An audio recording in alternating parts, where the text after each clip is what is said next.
so much. We really appreciate it. How are you guys feeling after this morning?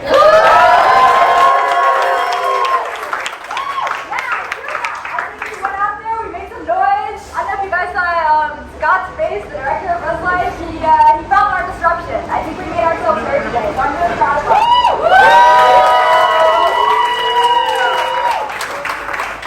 Yeah, so we have a couple of speakers, so I'm just going to invite our first speaker up to speak. They're going to be amazing, and they're going to tell us a little bit about, like unionizing and all that good stuff.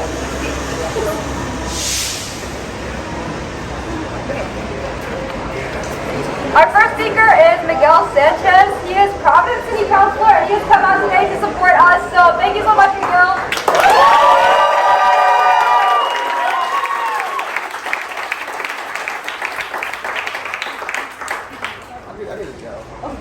Hi everyone, how's it going? My name is Miguel Sanchez. I have the honor of representing Ward 6 on the Providence City Council.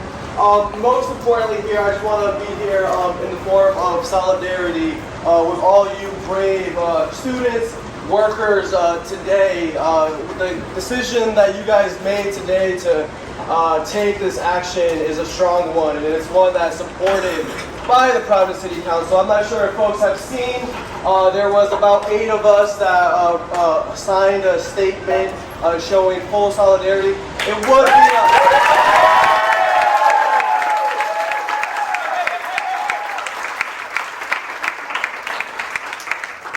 be higher, but we gave folks only like 5 hours to sign on, so I know it is much more than that. But more importantly, I know there's a lot of newer students to welcome you to the city of Providence. There's a lot of amazing stuff going on, not only here on campus, but in the city of Providence. So I encourage you to get out, get connected with the community, support our local businesses, and know that you can count on us as allies in these fights against institutions like Brown University that are being so unfair. They're unfair to the taxpayers of the city of Providence when it comes to property taxes. And now they're being unfair to the workers and students. And you guys are workers. All workers in the city of Providence deserve to live in a dignity city, to have fair payment, to have safe working conditions. So I know it's been a long day, but I'm here to support and reach out and be here as much as possible. I know a bunch of my colleagues wish they could be here. A lot of them have daytime commitments. If you don't know Steve Alquist, he is the local media legend right here.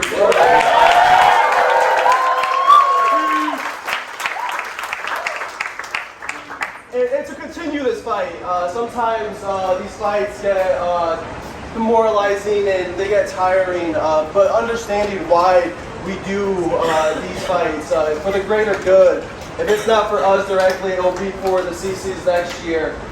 It's important to keep focus on the end goal. And what is that end goal? That's a life where all of us are able to live, enjoy, be productive, safe residents of the city of Providence. So yeah, I just want to thank you from the bottom of my heart for allowing me to come share some words. But more importantly, keep that line of communication as much as possible. It's on all of us. These fights are about people power, and when people power organize, we win. Thank you.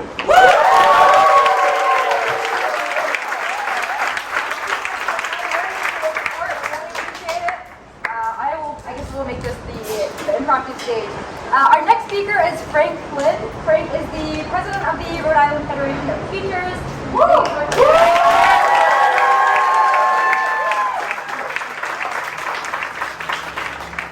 Welcoming today to this great event that you put together. The weather gods have blessed us today, maybe a little bit too much, but we appreciate it. So I represent the Rhode Island Federation of Teachers. I'm also a vice president of the American Federation of Teachers, and we represent teachers, nurses, healthcare employees, school support staff, as well as a number of public employees. But our largest growing segment of our representation is higher ed. We have people at Rhode Island College. We have 3 locals there, including faculty, adjuncts.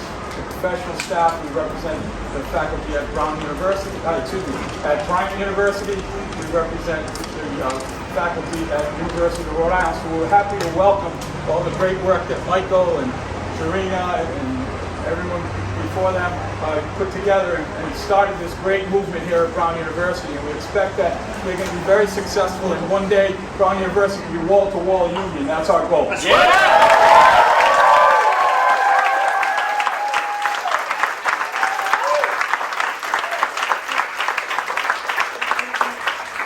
I think it's really important what you're doing here, and we're here to tell you that all workers deserve to be treated with dignity and respect, and that means fair wages and safe working conditions, predictable working conditions, and a voice in the job.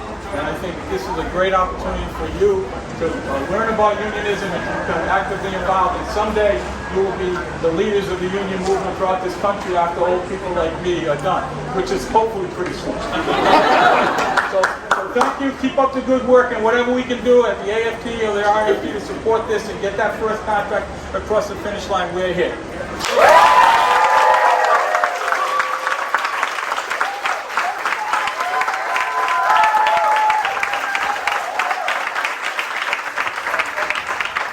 We would love to see a wall-to-wall union here at Brown.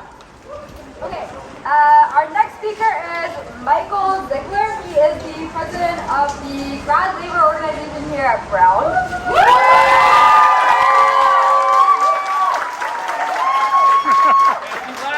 Yeah, I know it. Thank you. Okay, yeah, I'm projecting. People can hear me, yes? Yeah. Good. I got it. Okay. Y'all are making history today. All right? Woo!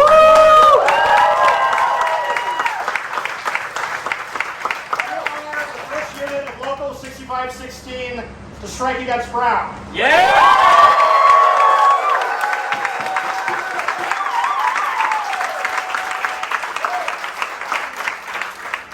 The way things have been going, you very well may not be the last. So look, yeah, I just want to say we're all part of a union family here, okay? You're siblings, all right? We're out here to support you. We're out here to support you materially. We're out here to walk that picket line with you.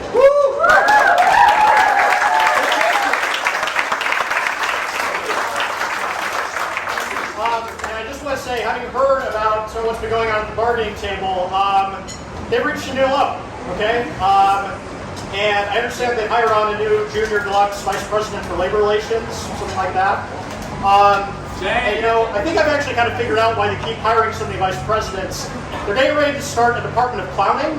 They've got a car that can fit all 15 of them. Maybe not the best use of their money, but it is what it is.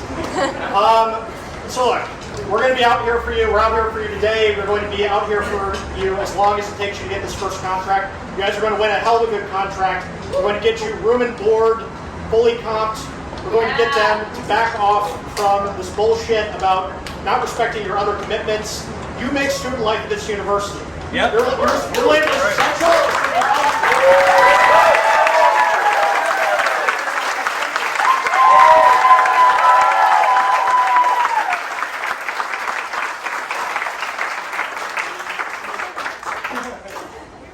Thank you. We are definitely an essential part of student life here at Brown. Our next speaker is Paul. Paul is a representative from the National American Federation of Teachers, which is the larger union that we are a part of here at Brown.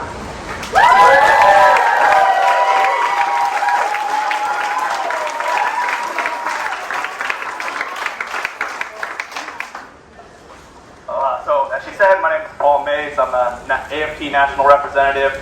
I'm here on behalf of Randy Weingarten, the national president, and all of the AFT executive board. I will say, from 2022 to 2024, we grew over 100,000 members, from 1.7 to 1.8 million members. And you all here, sitting here, are part of that 100,000, making us one of the fastest growing unions across this country.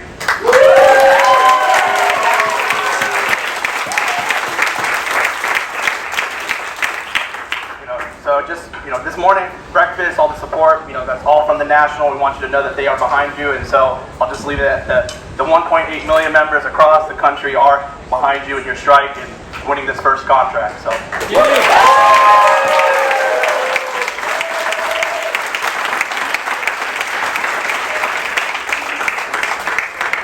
Thank you so much for that. Our last speaker, but certainly not least, is Tiara Mack. Tiara is a Rhode Island State Senator and is also an alumni of Brown University.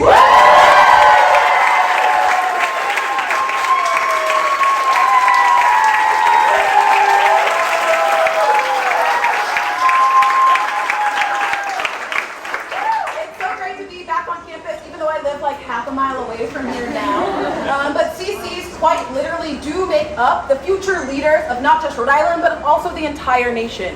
When I first moved to Providence as a low-income student as a freshman year at Brown, it was a CC that connected me to the Swearer Center, where I started working in Providence public schools and teaching sexual health education. That then led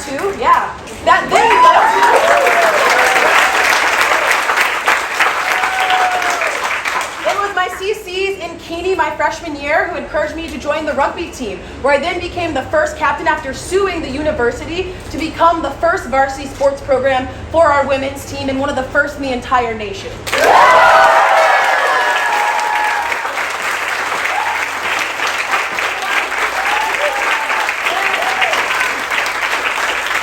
And it was the CC community that led protests and sit-ins, and that made sure that students felt affirmed when they were challenging the university and making sure that our campus was a place that low-income students and black students like me could find a home in a place that was foreign.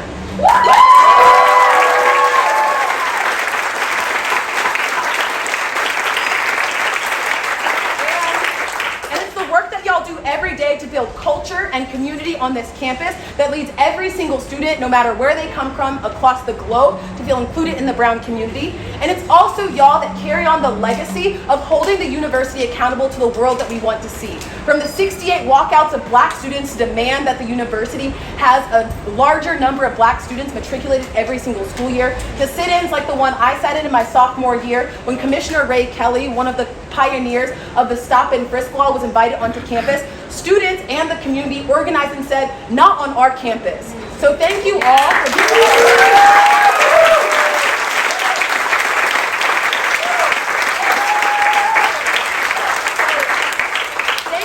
for being a part of the legacy of not just activism on Brown, but fundamentally changing the way the university interacts with its students, its student activists, and built a stronger, more robust Brown community here in Rhode Island, but also across the globe. So thank you all for your support.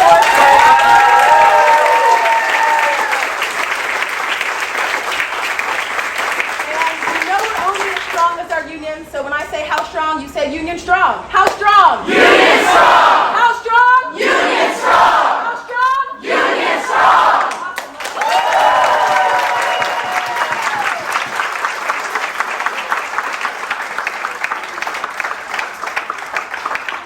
Thank you so much to all of our community speakers. Last, we have any CCs that want to come down and give a couple of words about how you've been feeling today or just general your experiences? Oh.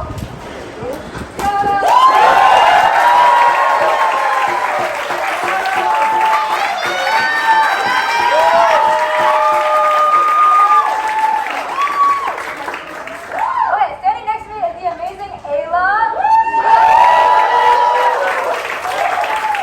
She is a third-year CC in Representative. She's going to give us a couple of words of wisdom. I love you, Ayla! Hi, everybody. Faiza, thank you for the introduction. Yeah, so I'm Ayla. I'm a third-year CC, actually in Dan Officer GPT. But I was one of the first CCs. My sophomore year is when they started the CC position, and I felt for the first time very empowered to provide the resources and support that I had my freshman year to really every student that I came across, whether in my dorm or outside. And just, fast forward 2 years later, I am so incredibly proud of the precedent that we're setting for better working conditions, fair pay, and really just basic respect as one of the main stewards of our community.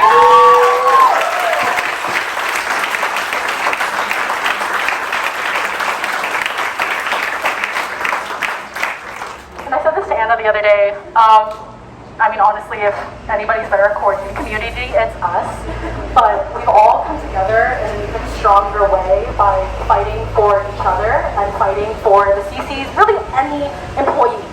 student or who comes after us. Yeah, so I'm just super proud of all of you, and just want to remind you that with the work that we're doing today,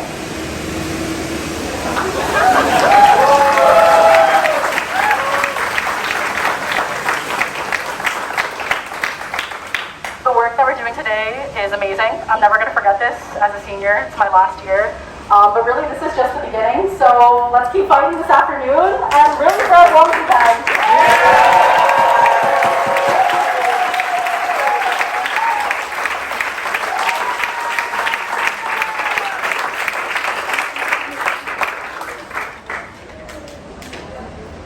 Okay, next up we have the amazing Zoe. Zoe is a second-year CC, and she will also be sharing some words of wisdom for us. Woo!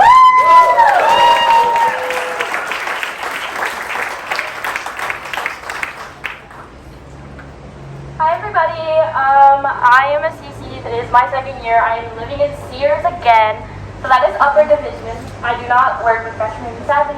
But there are a lot of first years here that really care about their residents, and they showed up today not because they didn't want to help or they didn't want to be there when they were moving in.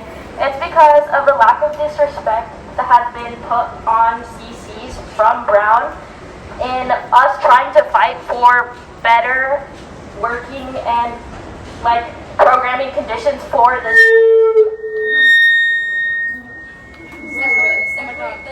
yeah.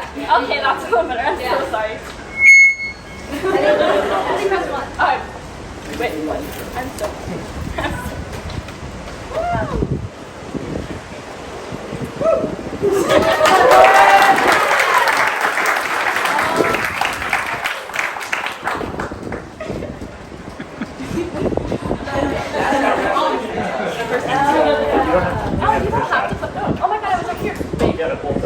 Oh, okay. I was over here pushing like the button down. I guess that was my bad.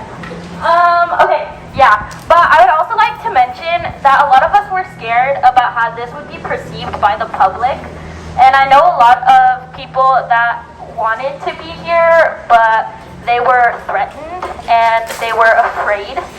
But I would like to notice that all of you showed up here despite the fear that you may have had yesterday or in the morning. So give a round of applause to yourselves.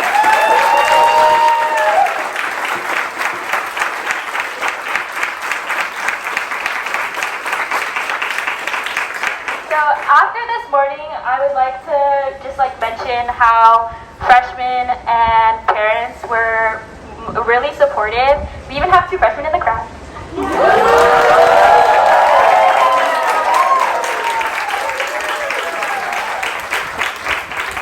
They help me hold pamphlets so that we can pass them on to parents and keep them more informed.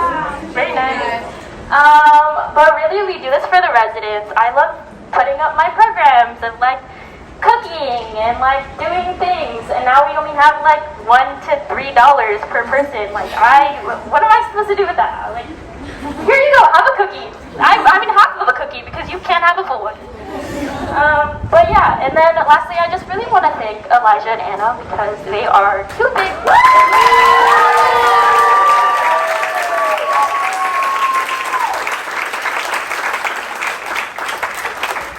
They are really inspiring. You just have to look at the way Anna and Elijah speak and how they went from very small group to the big group that we have today, and it's really all thanks to them in sitting at the bargaining table. And FISA too. And then we also have new CCs that are really active and really participating. And yeah, so just a big round of applause to everyone.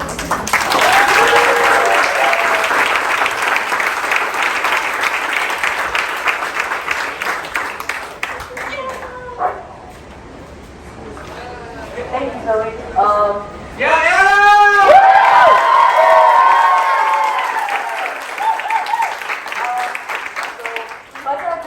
Because she's an incredible human, CS, goddess, so she'll be back.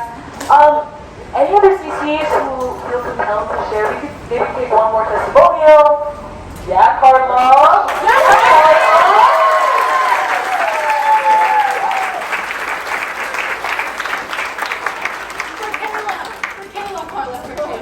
Perfect. For Kayla. Ayla. Forgive me, my voice is a little bit shot from screaming all morning.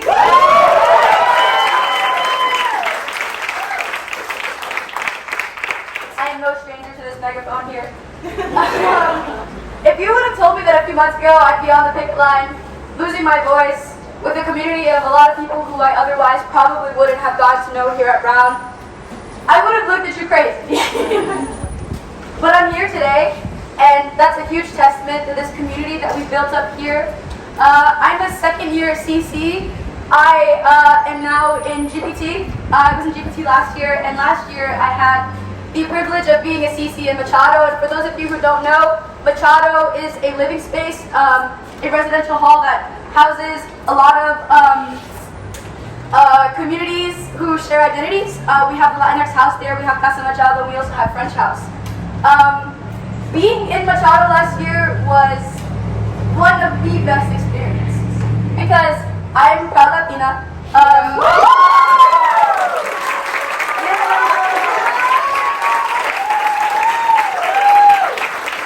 And I was able to be placed in a community, in a residential hall, where not only did I share experiences with my residents, but they also shared experiences with me. And I think that value cannot be overstated. I also want to say thank you to CCs like Ayla. I was a first year last year, and to put it frankly, our training isn't always very adequate. They can be quite redundant, and they leave out the more important things. And so last year, you can ask Ayla how many text messages I sent her asking, how do I use authorize? How do I do this? How do I do that? So it's because CCs like Ayla and other CCs and other returners that I'm here today and that I'm able to do the job that I'm able to do. So let's give them a round of applause.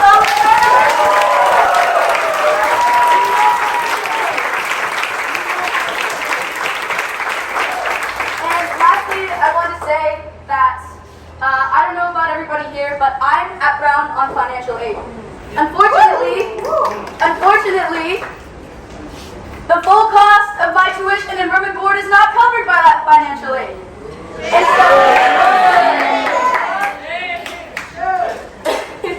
so one of the things that actually drew me to this job was being able to provide for myself and support myself throughout the school year.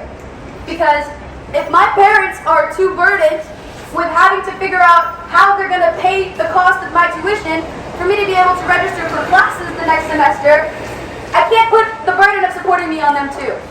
And that's also a burden that I've had to take on. And so, just to give people a dose of reality, this is what a lot of CCs are dealing with, and this is what a lot of people, this is what goes left unsaid a lot of the times. But I'm proud to say that I'm here on financial aid, and that Brown needs to meet my needs. They need to meet my needs.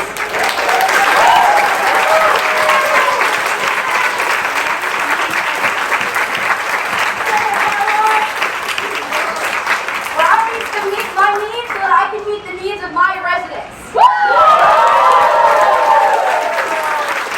I'll leave it at that.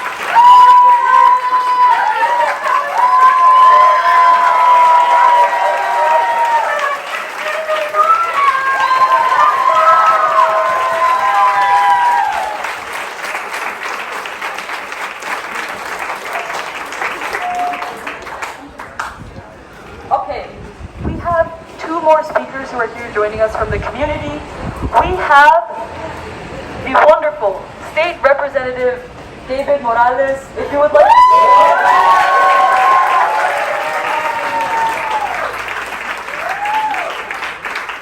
Alright y'all, I just want to say first and foremost how much we appreciate the work of our CCs day in and day out, because we recognize that they are long semesters.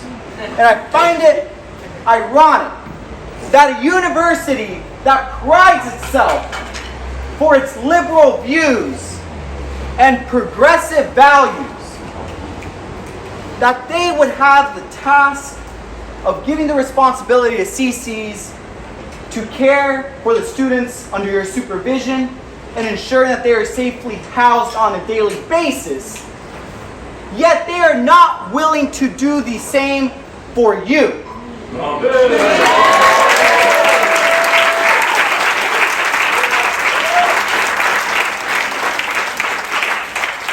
The university and their administration is always proud to bring out the golden shovels and to talk about the ongoing expansion happening across Providence. They're always happy to brag about their endowment that continues to grow each and every single year. Yet when it comes to the conditions of our workers, they seem to be voiceless. Shame. They seem to hesitate. They seem to refuse to negotiate in the good faith that y'all deserve. Because the work that y'all are doing is essential. It is essential to the extent that students are not able to be safely housed unless you are there present to ensure that you're there for their daily needs, the socio-emotional support that y'all provide.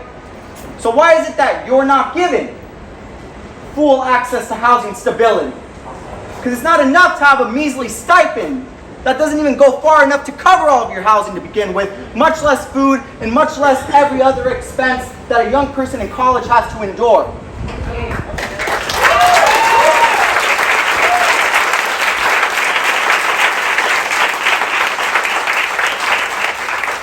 And we also need to talk about merit. The fact that some of y'all have been busting your behind for year and year at a time, having to balance classes, extracurricular responsibilities as being an engaged member of this campus, and of course your responsibility as a community coordinator. Why is it that despite having to break your back and have this level of effort and labor that you are not guaranteed job security going into the following year? If you have successfully taken care of your students while maintaining your responsibilities and being in good academic standing, you should be guaranteed job security going into the following year.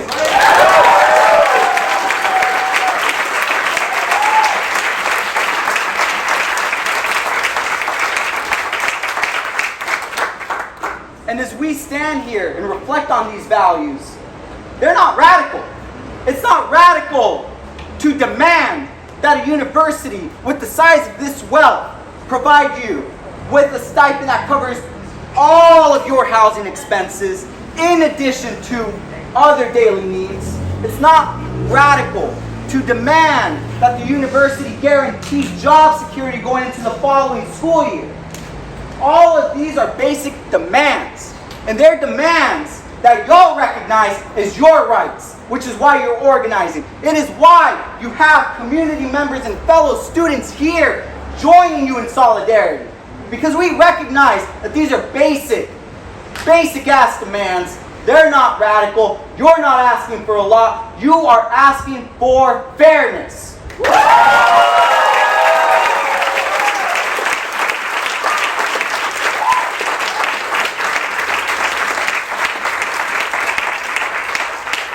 And so I am going to close out by asking that all of our community coordinators take a moment to reflect and feel proud of the energy that you have in front of you. Feel proud of the precedent that you are setting. Because organizing on the ground and having conversations with your fellow workers, with your fellow students, this is revolutionary. It is revolutionary because this will impact the next generation of community coordinators that come after you. What y'all are doing is going to be generational. Because for too long, Brown University has been the sole negotiator when it comes to dictating what a student worker's working conditions are going to look like. Right. But y'all are saying, no, we're not playing that script anymore. We're going to be the ones in charge of our future, in charge of our conditions, and together we're going to make sure that y'all are successful.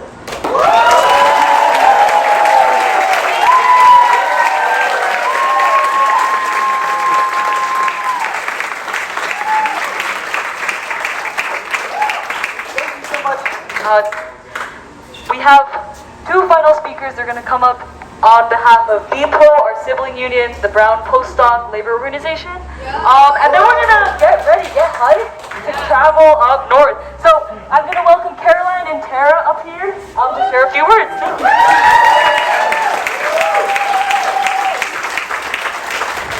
Hello, community coordinators and community members and everybody here. It is amazing to see you all out here. It gives us postdocs hope and strength and energy, because we are also sitting at the bargaining table right now with the energy vampires that are not giving us anything that we deserve. And that goes for you as well. You deserve the things you're asking for, because quite frankly, those things are the bare minimum. Yeah.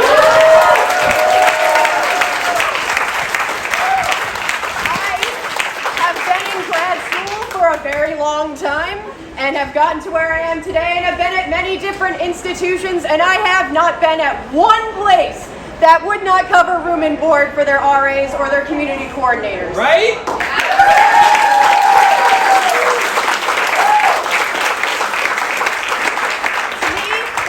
Just shameful that Brown will not give this to you, and it goes into the pattern of Brown refusing to give fair wages, safe working conditions, and job security to workers from students, grad students, to postdocs and beyond. So what you're doing here today is incredibly important for all of the workers here at Brown. You have the full support of all of the postdocs in BPLO. We will be out here every day with you that you need us, and know that we are behind you. We support you. We're proud of you, and we're so proud to be part of a parent union with you. And hopefully, if we ever get to the same place, we'll see you out there as well.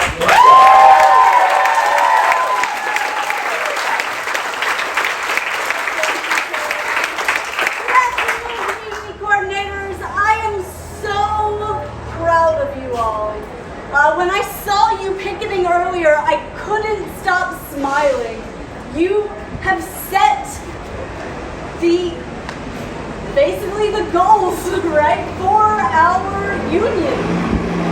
Because it's about all of us, right? You, postdocs, the grads, Tallow. And so what you are fighting for, as Carolina said, as David said, as everyone has said, is the bare minimum. Brown likes to call you all peer leaders, right? They talk this big game about how important you are to the experience of the university. But why don't they put their money where their mouth is and show it?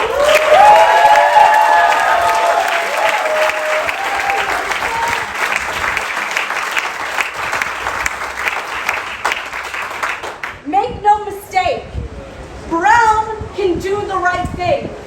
They are choosing not to. It is a choice. And so until they do the right thing, we will be out here with you every day, if you continue to go on.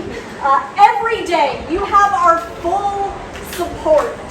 So again, I'm so proud of all of the energy that I've seen today from you all. You are leading the way, so thank you. On behalf of BPLO, we stand in solidarity with you all.